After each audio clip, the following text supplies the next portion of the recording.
Hero മമ്മൂക്കയാണ്. Mammukka വണ്ടി പതുക്കെ ചവിട്ടി നിർത്തി. അവരോട് ചോദിച്ചു, നിങ്ങൾ ഏത് സ്കൂളിലാണ് പഠിക്കുന്നതെന്ന് വെച്ചു. ശരിക്കും ഇവര് മമ്മൂക്ക ക്ലാസ് ഇറക്കി കഴിഞ്ഞപ്പോൾ കയറാൻ പറഞ്ഞു, വണ്ടി കയറിക്കൊള്ളാൻ പറഞ്ഞു. വേറൊരു ലോകത്തേക്ക് കയറുന്ന പോലെയാണ് ഇവർ ആ വണ്ടി കയറുന്നത്. ബാക്ക് സീറ്റിനോട് ചേർന്നാണ് ഈ 3 കുട്ടികളും കയറിയിരിക്കുന്നത്. തൊട്ടടുത്തിരിക്കുന്നത് ഞാനാണ്. ലോഹിത് സാറ് ഫ്രണ്ടിൽ ഇരിക്കുന്നു. മമ്മൂക്കാനെങ്ങനെ ഇവർ അന്തം വിട്ട് നോക്കിയിരിക്കുകയാണ്. അവിടെ കൊണ്ടുപോയി വണ്ടി ചവിട്ടി നിർത്തി ഡോറ് തുറന്ന് കുട്ടികളോട് ഇറങ്ങിക്കൊള്ളാൻ പറയുമ്പോൾ സത്യം പറയാമല്ലോ, ഈ കുട്ടികൾ ഒരിക്കലും മമ്മൂക്കാനെയല്ല നോക്കുന്നത്. മമ്മൂക്കിരുന്ന് ഊറി ചിരിക്കുകയായിരുന്നു. കാരണം മമ്മൂട്ടി ഇവരെ സ്കൂളിൽ കൊണ്ടുവന്ന് വിട്ടു. അതോടുകൂടി ഒറ്റയാൾ കണ്ടവരില്ല. ഇവരെ ഏറ്റവും വലിയ നുണയന്മാരാവും. ഞാൻ കുറേ വർഷം ലോഹിത് സാറിൻ്റെ കൂടെയാണ് വർക്ക് ചെയ്തിട്ടുണ്ടായിരുന്നത്. അപ്പോൾ ഭൂതക്കണ്ണാടി എന്ന് പറയുന്ന സിനിമയുടെ ലൊക്കേഷൻ ഹീറോ മമ്മൂക്കയാണ്. അപ്പോൾ നമ്മളൊരു ദിവസം കാലത്ത് സാറിൻ്റെ കൂടെ നമ്മൾ വേറെ വണ്ടിയുണ്ട്, മമ്മൂക്ക വേറെ വണ്ടിയാണ്. നമ്മൾ ലൊക്കേഷനിലേക്ക് പോകാൻ നിൽക്കുന്നു. ഒരു 8 മണിയൊക്കെ ആയിട്ടുണ്ടാവും. അന്ന് നേരത്തെയാണ് ഷൂട്ട്. അപ്പോൾ ഒറ്റ കാര്യം നമ്മളോട് പറഞ്ഞിട്ടുള്ളൂ, അവിടെയുള്ളൊരു ഗവൺമെൻറ് സ്കൂളുണ്ട്. ആ ഒരു സ്കൂളിൻ്റെ അടുത്താണ് ലൊക്കേഷൻ.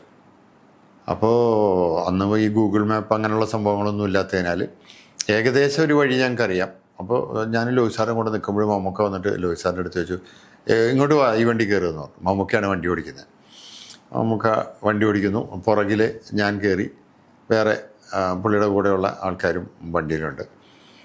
യാത്ര തുടങ്ങി. കുറച്ച് പേര് എത്തിയപ്പോൾ സിദ്ധു പനക്കലാണ് അതിൻ്റെ കൺട്രോളർ. അദ്ദേഹം എന്ന് പറഞ്ഞു തന്നിട്ടുണ്ട്, ഇന്ന ഒരു സ്കൂളിൽ അന്വേഷിച്ചാൽ മതി എന്ന് പറഞ്ഞു. ഞങ്ങൾ പല വഴിയിലൂടെയും പോയിട്ട് സ്കൂൾ കൃത്യമായിട്ട് നമുക്ക് കിട്ടുന്നില്ല. അപ്പോൾ ഒറ്റ കാര്യം കൂടെ പറഞ്ഞിട്ടുണ്ടായിരുന്നു, ഒരു ഡാർക്ക് ബ്ലൂ ട്രൗസറും ലൈറ്റ് ബ്ലൂ വൈറ്റ് ഷർട്ടും. ആ ഷർട്ടിട്ട കുട്ടികളാണ് അവിടെ, ചെറിയ കുട്ടികളാണ് കൂടുതലുള്ളത്. എനിക്കിവിടെ 10ാം ക്ലാസ് വരെയുള്ള ഒരു സ്കൂളാണ്. ഞങ്ങളിങ്ങനെ യാത്ര ചെയ്യുമ്പോൾ ഇത്രയും നേരത്തെ 8 മണി 8:15 ആയിട്ടുള്ളൂ. ഇത്രയും നേരത്തെ കുട്ടികൾ സ്കൂളിൽ പോകേണ്ട ഒരു സമയമായിട്ടില്ല. കുട്ടികളെ കാണാനില്ല. ചോദിക്കുന്ന പലയിടത്തും ചോദിച്ച് ഞങ്ങൾക്ക് കൺഫ്യൂഷനായിട്ട് നിൽക്കുമ്പോൾ ഒരു 3 കുട്ടികൾ ഈ യൂണിഫോം ഇട്ട് അവിടെ നിൽക്കുന്നു. മമ്മൂക്ക വണ്ടി പതുക്കെ ചവിട്ടി നിർത്തി. അവരോട് ചോദിച്ചു, നിങ്ങൾ ഏത് സ്കൂളിലാണ് പഠിക്കുന്നതെന്ന് വെച്ചു. ശരിക്കും ഇവർ മമ്മൂക്ക ക്ലാസ് ഇറക്കി കഴിഞ്ഞപ്പോൾ കുറച്ച് നേരം നിശബ്ദരായിട്ട് നിന്നിട്ട് പിന്നെ ഒരു മമ്മൂക്ക എന്നൊക്കെ പറഞ്ഞ ആകെ ഒരു ആകാംക്ഷയിലാണ് ഇവർ പറഞ്ഞത്. അപ്പോൾ ഇവർ പറഞ്ഞ സ്കൂൾ തന്നെയാണ് നമുക്ക് പോകേണ്ടത്. അതിൻ്റെ തൊട്ടപ്പുറകിലാണ് നമ്മുടെ ലൊക്കേഷൻ.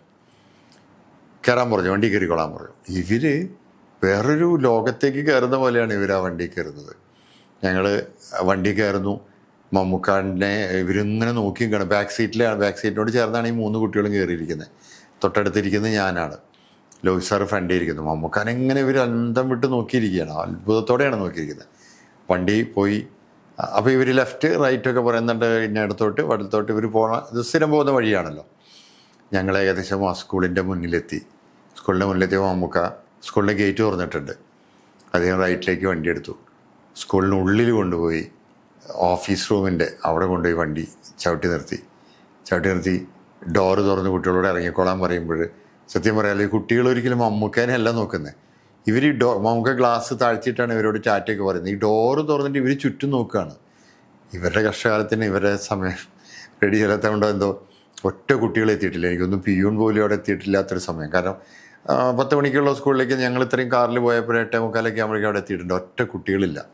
ഇവർ ചുറ്റും നോക്കി. കാരണം മമ്മൂട്ടി എന്ന് പറയുന്ന ആ മഹാമനുഷ്യനാണ് ഇവരെ കൊണ്ടുവന്ന് വിട്ടിരിക്കുന്നത്. അത് കഴിഞ്ഞ് ഞങ്ങൾ വണ്ടി എടുത്ത് തിരിച്ച് പുറത്തേക്ക് ഇറങ്ങുമ്പോൾ മമ്മൂക്ക പറഞ്ഞു, ഇന്ന് ഈ സ്കൂളിലെ ഏറ്റവും വലിയ നുണയന്മാർ ആരാന്ന് വെച്ചാൽ എന്താ ഈ 3 കുട്ടികളായിരിക്കും. ഇവരെന്ന് പറയാൻ പോകുന്നത് മമ്മൂട്ടി ഇവരെ സ്കൂളിൽ കൊണ്ടുവന്ന് വിട്ടു. അതോടുകൂടി ഒറ്റയാൾ കണ്ടവരില്ല. ഇവരെ ഏറ്റവും വലിയ നുണയന്മാരാണ്. അപ്പോഴാണ് ഞാനും അത് ആലോചിച്ചത്. ഞങ്ങളെല്ലാവരും ആലോചിച്ചത്, ശരിയാ, ഈ സ്കൂളിലെ ഏറ്റവും നുണയന്മാരായ കുട്ടികളാവും വേണം അന്നത്തെ ദിവസം. കാരണം മമ്മൂട്ടിയുടെ വണ്ടി വന്നു, മമ്മൂക്ക കയറ്റി അവിടെ വിട്ടു എന്ന് പറയുന്ന അത്രയും വലിയ ഒരു സമയം അത് ഒരാളും വിശ്വസിക്കില്ല. ശരിക്കും ഞങ്ങളും അത് പറഞ്ഞ പോലെ എനിക്കും വിഷമമായി. കാരണം ആ കുട്ടികളുടെ ഒരു അവസ്ഥ ഞാനും ബുദ്ധിമുട്ടായി തോന്നി. ശരിക്കും ഉച്ചയ്ക്ക് ഇതിൻ്റെ പുറകിലുള്ള സ്ഥലത്താണ് നമ്മുടെ ലൊക്കേഷൻ ഉണ്ടായിരുന്നത്. ആ ലൊക്കേഷനിലെത്തിയപ്പോൾ ഉച്ചയ്ക്ക് ഭക്ഷണം കഴിക്കാൻ പോകുമ്പോൾ ഈ കുട്ടികൾ ഒരു വലിയൊരു ഗ്യാങ് വന്ന് നിൽപ്പുണ്ട്. അപ്പോൾ ഈ 3 പേരും അതിൻ്റെ മുന്നിൽ നിൽപ്പുണ്ട്.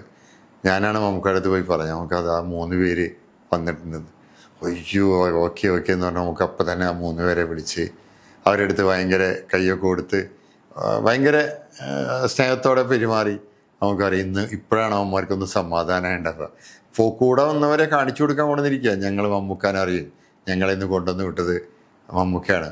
അപ്പോൾ ഇവരിത് പറഞ്ഞുകൊണ്ടിരിക്കണതിനിടയ്ക്ക് ഇടയ്ക്കിടയ്ക്ക് മമ്മൂക്കയുടെ അടുത്ത് ഞങ്ങളെ കൊണ്ടുവന്ന് വിട്ടില്ലേ, ഞങ്ങൾ ഇവരോട് പറഞ്ഞു, ഇവർ വിശ്വസിക്കുന്നില്ല. എന്താ മമ്മൂക്കിരുന്ന് ഊറി ചിരിക്കുകയായിരുന്നു. കാരണം ഒരിക്കലും അത് വിശ്വസിക്കില്ലല്ലോ ഒരാളും. അന്ന് ആ നുണയന്മാരല്ലാതാക്കി അന്നത്തെ ദിവസം മമ്മൂക്ക.